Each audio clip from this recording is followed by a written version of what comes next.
ഇന്ന് മാനവികതയ്ക്ക് വേണ്ടി ഇല്ലെങ്കിൽ മനുഷ്യർക്കൊപ്പമുള്ള മുദ്രാവാക്യങ്ങളായിട്ടാണ് സംസ്ഥാന പരിപാടികളായിക്കോട്ടെ കേരള യാത്രകളായിക്കോട്ടെ ഒക്കെ പോകുന്നത്. എന്നാൽ അതേ സമയത്ത് തന്നെയാണ് പറയുന്നത് സലഫികളോട് അല്ലെങ്കിൽ വഹാബികളോട് സലാം പറയുന്നത് പോലും നമ്മൾ ഇതാക്കില്ല. അപ്പോൾ അതൊരു രണ്ട് ഇതായിട്ട് പോകുന്നില്ലേ? അല്ലെങ്കിൽ അത്രമാത്രം വിരോധം വെക്കുമ്പോൾ സമൂഹത്തിൽ നിന്ന് ഉയർന്നൊരു ചോദ്യം, ഒരു ചാപ്പ കുത്തലല്ലേ സലഫികൾ?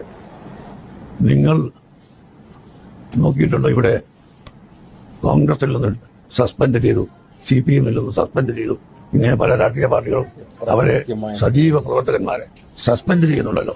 സസ്പെൻഡിന്റെ അർത്ഥം മടക്കിയെടുക്കാൻ പറ്റിയാൽ മടക്കിയെടുക്കാം, ഇപ്പൊ അവരുമായി ബന്ധമില്ല എന്നല്ലേ അർത്ഥം. അപ്പൊ അതൊരു ഈ ശൂന്യമല്ലാത്ത പുതിയ ആശയം കൊണ്ടുവരുമ്പോൾ അവരെ സസ്പെൻഡ് ചെയ്യുന്നു എന്നാണ് അപ്പുറത്തിന്റെ അർത്ഥം. അത് നിങ്ങൾക്ക് അനുഭവത്തിൽ അറിയുന്നല്ലേ അല്ലേ?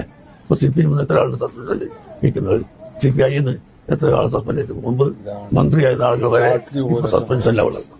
അപ്പൊ അതിനർത്ഥം അവരുമായിട്ട് അകന്ന് നിൽക്കാൻ തന്നെയല്ലേ. അതുപോലെ തന്നെ ഇതും അതിന് വരുമ്പോ ഒരുപാട് ആളുകൾ സുന്നിയിലൊക്കെ മടക്കി വന്നിട്ടുണ്ട്.